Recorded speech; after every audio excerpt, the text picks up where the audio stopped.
नमस्कार, जय हिंद, वंदे मातरम दोस्तों। स्वागत है आप सभी का हमारे यूट्यूब चैनल स्टडी पॉइंट्स में। तो यहाँ पर हम आज आपके लिए लेकर आ चुके हैं सीटेट एग्जाम जुलाई 2024 के लिए एक इम्पॉर्टेंट लेक्चर। और ये लेक्चर होने वाला है एनईपी 2020 का, यानी कि नेशनल एजुकेशन पॉलिसी का। राष्ट्रीय शिक्षा नीति से यहाँ पर जितने भी क्वेश्चन पूछे जाते हैं उनको यहाँ पर हम डिस्कस करने वाले हैं। सबसे पहले हम आपको थ्योरी कराने वाले हैं और उसके बाद क्वेश्चंस कराने वाले हैं, ठीक है। तो वीडियो को आप लोग बहुत ही ध्यान से देखिएगा। बहुत ही अच्छे से हमने यहाँ पर आपके लिए जो पूरा कॉन्सेप्ट है उसको तैयार किया है।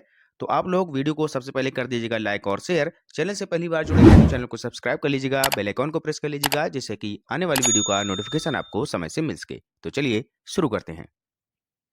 तो सबसे पहले यहाँ पर हम बिल्कुल बेसिक से स्टार्ट करने वाले हैं और आपको बताने वाले हैं कि जो राष्ट्रीय शिक्षा नीति है इसकी शुरुआत कहाँ से हुई थी। तो बिल्कुल बेसिक से स्टार्ट कर रहे हैं। जिन बच्चों को कुछ भी नहीं आता है वो भी यहाँ पर बहुत अच्छे से सब कुछ समझने वाले हैं।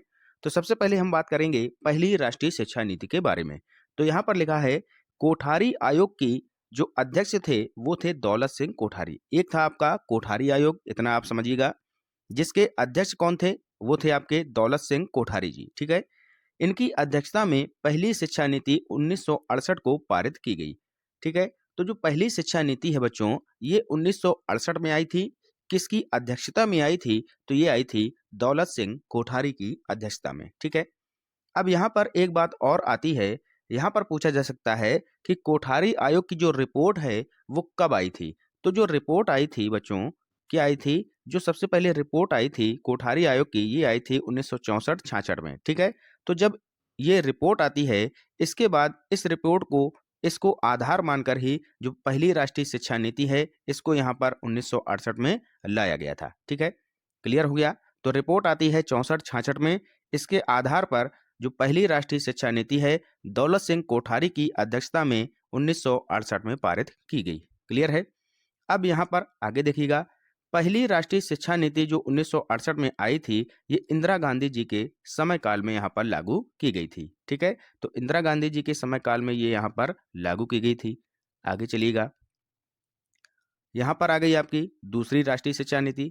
लेकिन यहाँ पर हम आपको और बता दें जो पहली राष्ट्रीय शिक्षा नीति के बारे में कि इसका उद्देश्य क्या है। कभी कभी यहाँ पर उद्देश्य भी पूछ लेता है आपसे कि जो पहली राष्ट्रीय शिक्षा नीति 1968 में आई थी, इसका मुख्य उद्देश्य क्या था। तो यहाँ पर इसका जो मुख्य उद्देश्य था वो था बच्चों, 14 वर्ष तक के सभी बच्चे, चाहे वो बालक हो या फिर बालिका हो, 14 वर्ष तक के सभी बच्चों को निःशुल्क व अनिवार्य शिक्षा प्रदान की जाए। इसके लिए यहाँ पर पहली राष्ट्रीय शिक्षा नीति यहाँ पर लाई गई थी। क्लियर है? तो ये इसका उद्देश्य था, ये भी आप लोग अपने दिमाग में रखिएगा। अब चलते हैं आगे। अब बात करते हैं दूसरी राष्ट्रीय शिक्षा नीति की। तो दूसरी राष्ट्रीय शिक्षा नीति जो है ये 1986 में राजीव गांधी जी के समय काल में यहाँ पर लाई गई थी। कब आई थी भैया? 1986 में। पहली कब आई थी? 1968 में। ये लास्ट के जो आपके 2 डिजिट हैं इनको आप उल्टा कर दीजिएगा, 6 की जगह यहाँ पर 8 लाइएगा और इधर 6 कर दीजिएगा। तो 1986 आपकी हो जाएगी दूसरी राष्ट्रीय शिक्षा नीति। बहुत ही आसानी से आप लोग इसको सीख सकते हैं। समझ में आ गया? राष्ट्रीय शिक्षा नीति 1986 में क्या होता है कि 2 बार संशोधन किया जाता है। एक बार 1992 में, एक बार 2014 में, ठीक है। ये भी क्वेश्चन पूछा जाता है कि राष्ट्रीय शिक्षा नीति जो आपकी दूसरी राष्ट्रीय शिक्षा नीति है 1986, इसमें कब कब संशोधन किए गए। तो एक किया गया 1992 में और एक किया गया 2014 में, ठीक है। तो ये हो गई आपकी राजीव गांधी जी के समय काल में। अब यहाँ पर इसमें क्या होता है कि जो संशोधन किया गया, तो 1986 की जो राष्ट्रीय शिक्षा नीति है इसका उद्देश्य क्या था? इसका भी उद्देश्य आपसे पूछा जा सकता है। तो इसका उद्देश्य ये था कि जो असमानताएं हैं हमारे देश में उनको दूर करना, और जो भारतीय महिलाएं हैं और जो अनुसूचित समुदाय हैं उनके लिए जो शैक्षिक अवसर हैं वो बराबर बराबर दिए जाएं, ठीक है। इस पर यहाँ पर जोर दिया गया था। तो ये हो गया इसका उद्देश्य। क्लियर है? आगे चलिएगा। अब इसके बाद आपकी जो आती है वो आती है तीसरी राष्ट्रीय शिक्षा नीति, जिसकी हम बात कर रहे हैं एनईपी 2020 की, ठीक है। ये जो है 29 जुलाई 2020 को यहाँ पर इसको लागू किया गया। तो ये आपको डेट याद रखनी है कि जो आपकी एनईपी 2020 है ये 29 जुलाई 2020 को इसको लागू किया गया। क्लियर है? आगे चलिएगा। तीसरी राष्ट्रीय शिक्षा नीति यानी कि जो एनईपी 2020 है, नरेंद्र मोदी जी के समय काल में यहाँ पर लागू की जाती है। आगे चलिएगा, तीसरी राष्ट्रीय शिक्षा नीति यानी कि एनईपी 2020 की अध्यक्षता डॉक्टर के कस्तूरी रंगन ने की थी, जो एक क्या थे, अंतरिक्ष वैज्ञानिक। ठीक है, तो ये कौन है, अंतरिक्ष वैज्ञानिक हैं डॉक्टर के कस्तूरी रंगन। क्लियर है। आगे चलिएगा, नेक्स्ट यहाँ पर क्या लिखा है, एनईपी 2020 के तहत मानव संसाधन विकास मंत्रालय एमएचआरडी जिसको हम बोलते हैं, इसका नाम बदलकर शिक्षा मंत्रालय कर दिया गया। ठीक है, तो जो एमएचआरडी आपका था मानव संसाधन विकास मंत्रालय, इसका अब जो है नाम क्या हो गया है, ये हो गया है शिक्षा मंत्रालय। ठीक है, वर्तमान में अगर हम आपसे पूछें कि केंद्रीय शिक्षा मंत्री कौन है, तो क्या है, धर्मेंद्र प्रधान। ठीक है, तो वर्तमान में केंद्रीय शिक्षा मंत्री कौन है, धर्मेंद्र प्रधान जी हैं। आगे देखिएगा, इसका मुख्य उद्देश्य शिक्षा और सीखने पर ध्यान केंद्रित करना और भारत को एक वैश्विक ज्ञान महाशक्ति बनाना है। किसका, जो एनईपी 2020 है, इसका मुख्य उद्देश्य क्या है कि जो शिक्षा और सीखने पर ध्यान यहाँ पर केंद्रित किया जाए, इस तरीके से यहाँ पर इसमें जो है नीतियाँ बनाई गई हैं और भारत को एक वैश्विक ज्ञान महाशक्ति बनाना इसका प्रमुख उद्देश्य यहाँ पर रखा गया है। क्लियर है। आगे चलिएगा, आगे यहाँ पर अब बात करेंगे नए पाठ्यक्रम के बारे में। तो राष्ट्रीय शिक्षा नीति 2020 के अनुसार 10+2 की जगह जो नया पाठ्यक्रम है ये लाया गया है 5+3+3+4 का। तो पहले आपका 10+2 था, इसको हटा के जो नया पाठ्यक्रम है वह है आपका 5+3+3+4। अब काफ़ी बच्चे यहाँ पर परेशान हैं कि सर ये 5+3+3+4 क्या है, इसका क्या कॉन्सेप्ट है, इसको कैसे समझना है। तो चलिए इसको हम बहुत ही अच्छे से आपको समझाने वाले हैं, ध्यान से इसको यहाँ पर समझिएगा। ठीक है, तो यहाँ पर ये आपको एक स्ट्रक्चर पूरा दिख रहा होगा, तो इसको यहाँ पर हम थोड़ा साइड में कर देते हैं। ठीक है, तो सबसे पहले समझिएगा, यहाँ पर जो पहला आपका जो चरण है यानी कि जो पहली स्टेज है वो है आपकी 5 की, हमने बताया था। उसके बाद था 3 3 4, 5+3+3+4, इतना समझ में आ गया, 5+3+3+4 का। ठीक है, तो जो पहला 5 है इसको बोला जाता है बच्चों फाउंडेशनल स्टेज। ये यहाँ पर देख रहे हैं, ये यहाँ पर क्या लिखा है, जो पहला स्टेज है ये है फाउंडेशनल स्टेज। ठीक है, इसको दो भागों में यहाँ पर डिवाइड किया गया है। किसको, जो आपकी फाउंडेशनल स्टेज है जो 5 है, इसको दो भागों में डिवाइड किया गया है। तो पहला जो भाग है वो है 3 साल का, दूसरा जो अगला भाग होगा इसका वो है 2 साल का। ठीक है, तो 5 को हमने डिवाइड कर दिया 3+2 में। ठीक है, तो जो पहले 3 साल बच्चा होगा वो आंगनवाड़ी में यहाँ पर शिक्षा प्राप्त करेगा। ठीक है, तो जो पहले 3 साल हैं वो आंगनवाड़ी में पढ़ाई करेगा, जहाँ पर उसकी जो एज होगी वो होगी 3 से 6 वर्ष। ठीक है, 3 से 6 वर्ष हो गई। उसके बाद जो अगले 2 वर्ष होंगे वो क्लास 1 और क्लास 2 में पढ़ाई करेगा। ठीक है, क्लास 1 में और क्लास 2 में, जहाँ पर उसकी एज हो जाएगी 6 से 8 वर्ष। क्लियर है, कितनी हो जाएगी, 6 से 8 वर्ष हो जाएगी। समझ में आ गया। तो ये आपकी हो गई फाउंडेशनल स्टेज। ठीक है, अब बात करते हैं 3 की। 3 में क्या है, इसको बोला जाता है प्रिपरेटरी स्टेज। क्या बोला जाता है, प्रिपरेटरी स्टेज बोला जाता है। यहाँ पर क्या होगा कि कक्षा 3 से लेकर कक्षा 5 में वो पढ़ाई करेगा और उसकी जो एज हो जाएगी वो हो जाएगी 8 से 11 वर्ष। क्लियर है। इसके बाद अगला 3 आएगा, तो अगले 3 में क्या करेगा, ये हो जाएगी आपकी मिडिल स्टेज। और यहाँ पर जो बच्चा होगा ये आपकी क्या होगा, इसकी एज हो जाएगी 11 से 14 वर्ष और ये पढ़ाई कहाँ पर करेगा, 6 से 8 में। 6 7 8 की जो पढ़ाई करेगा कक्षा 6 7 8 में। ठीक है, तो ये करेगा मिडिल स्टेज में। इसके बाद जो अंतिम 4 है ये हो जाएगी आपकी सेकेंडरी स्टेज। और यहाँ पर जो बच्चे की आयु हो जाएगी वो हो जाएगी 14 से 18 वर्ष। और बच्चा कौन सी क्लास में पढ़ेगा, 9 से 12 तक, 9 10th 11th 12। ठीक है, 9 10 11 12। तो यहाँ पर आपका ये जो चारों स्टेज हैं इस तरीके से यहाँ पर डिवाइड की गई हैं। आशा करते हैं कि आपको यहाँ पर समझ में आ गई होंगी। नहीं आई हैं तो चलिए दोबारा देख लेते हैं।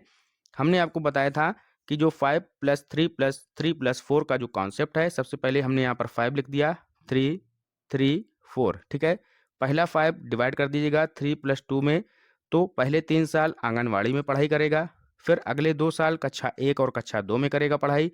इसके बाद जो 3 है तो अगला जो जाएगा बच्चा वो जाएगा 3 4 5 में पढ़ाई करेगा। ठीक है, इसके बाद अगला जो 3 है मिडिल स्टेज, यहाँ पर पढ़ाई करेगा 6 7 8 में। इसके बाद जो अगला 4 है सेकेंडरी स्टेज है आपकी, यहाँ पर पढ़ाई करेगा 9 10 11 12 में। ठीक है, 9 10 यहाँ पर 11 और 12th में। क्लियर है, समझ में आ गया। यहाँ पर इस साइड में ये 10+2 का दिया गया है, इसको यहाँ पर अब यहाँ से हटा दिया गया है। क्लियर है, तो ये आपको यहाँ पर समझ में आ गया होगा क्या है 5+3+3+4 का कॉन्सेप्ट। क्लियर है, आगे चलिएगा। आगे लिखा है कि केंद्र और राज्य दोनों सरकारें मिलकर एनईपी 2020 में कुल जीडीपी का 6% यहाँ पर खर्च करने वाले हैं। एनईपी 2020 का उद्देश्य 2035 तक व्यावसायिक शिक्षा सहित उच्च शिक्षा में सफल सकल नामांकन अनुपात को 26.3% से बढ़कर 50% करना है। तो यहाँ पर उद्देश्य क्या रखा गया है एनईपी का कि जो व्यावसायिक शिक्षा है उसके साथ साथ उच्च शिक्षा में भी सकल नामांकन अनुपात को हमें क्या करना है, बढ़ाना है। अभी जो सकल नामांकन अनुपात है वह है 26.3%, इससे बढ़ाकर हमें कितना करना है 50% तक। क्लियर है, आगे चलिएगा। अगला पॉइंट है कि सभी उच्च शिक्षा संस्थानों का उद्देश्य बहुविषयक संस्थान बनाना होगा, जिनमें से प्रत्येक में 3000 या अधिक छात्र यहाँ पर होने वाले हैं। क्लियर है, तीसरी राष्ट्रीय शिक्षा नीति एनईपी 2020 ये 34 वर्षों के बाद यहाँ पर वापस आई है। कैसे आई है, तो आपको हमने बताया था कि जो पहली राष्ट्रीय शिक्षा नीति है 1968 में आई, दूसरी राष्ट्रीय शिक्षा नीति 1986 में आई, तीसरी राष्ट्रीय शिक्षा नीति 2020 में आई। अब 2020 से लेकर 1986 के बीच जो गैप है ये कितने वर्षों का है, ये है 34 वर्षों का। यही यहाँ पर लिखा है कि जो ये वापस आई है ये 34 वर्षों के बाद आई है। ठीक है, क्लियर है, आगे चलिएगा। कक्षा 5 तक के छात्रों के लिए शिक्षा का जो माध्यम है वह मातृभाषा यहाँ पर होगा।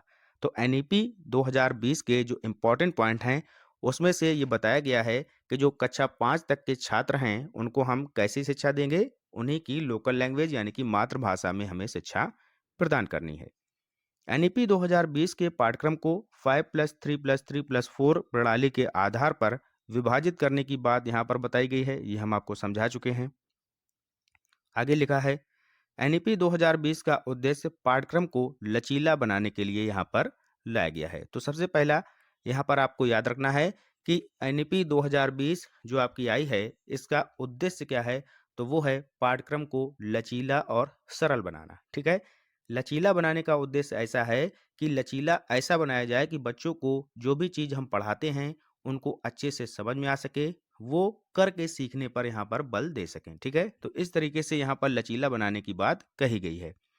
आगे लिखा है कि एनईपी 2020 का जो लक्ष्य है वर्ष 2030 तक 3 से 18 वर्ष आयु वर्ग के प्रत्येक बच्चों को गुणवत्ता व समावेशी शिक्षा प्रदान करना है। तो ये जो लक्ष्य रखा गया है ये रखा गया है 2030 तक। यहाँ से भी क्वेश्चन बनता है कि जो लक्ष्य है वो कब तक रखा गया है, तो ये रखा गया है 2030 तक सभी बच्चों को गुणवत्तापूर्ण शिक्षा प्रदान करना। ठीक है, ये इसका लक्ष्य यहाँ पर रखा गया है। अब चलते हैं क्वेश्चंस यहाँ पर कर लेते हैं। पहला क्वेश्चन आपके सामने आ चुका है, राष्ट्रीय शिक्षा नीति 2020 को शैक्षिक पाठ्यक्रम को किस प्रणाली के आधार पर विभाजित करने की बात कही गई है। तो पहला क्वेश्चन बहुत ही सिंपल है, बताइएगा सभी लोग। तो इसका जो नया यहाँ पर क्या है आपका पाठ्यक्रम 5+3+3+4 का। क्लियर है, नेक्स्ट क्वेश्चन, एनईपी का फुल फॉर्म क्या होता है। वेरी वेरी सिंपल क्वेश्चन है ये। तो एनईपी का फुल फॉर्म हो जाएगा national education policy, option number दूसरा यहाँ पर लिखा है।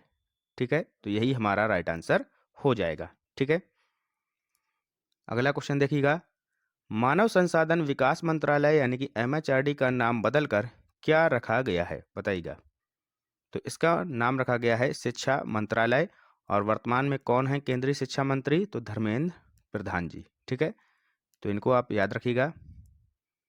नेक्स्ट क्वेश्चन, राष्ट्रीय शिक्षा नीति 2020 में किस कक्षा तक मातृभाषा में शिक्षा देने की बात कही गई है। तो अभी हमने आपको बताया था कि कक्षा 5 तक, ऑप्शन नंबर बी आपका राइट आंसर हो जाएगा। नेक्स्ट क्वेश्चन करिएगा, भारत में राष्ट्रीय शिक्षा नीति 2020 की घोषणा कितने वर्षों के बाद की गई। तो पहली 1968 में, दूसरी 1986 में, तीसरी 2020 में।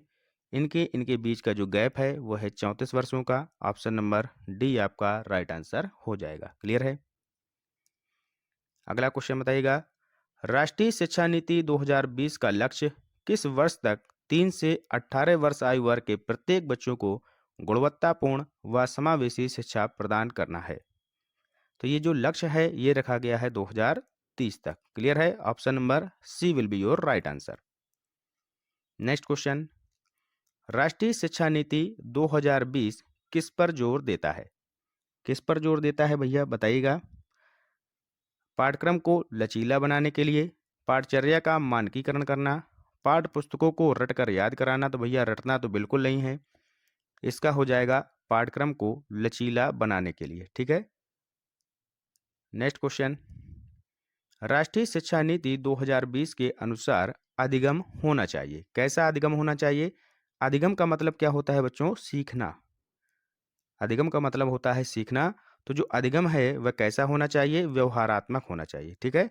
ऑप्शन नंबर बी इसका करेक्ट आंसर हो जाएगा। अगला क्वेश्चन, राष्ट्रीय शिक्षा नीति 2020 प्रस्तावित करती है कि शिक्षा डैश होनी चाहिए। जो शिक्षा है वह कैसी होनी चाहिए ये यहाँ पर आपको बताना है।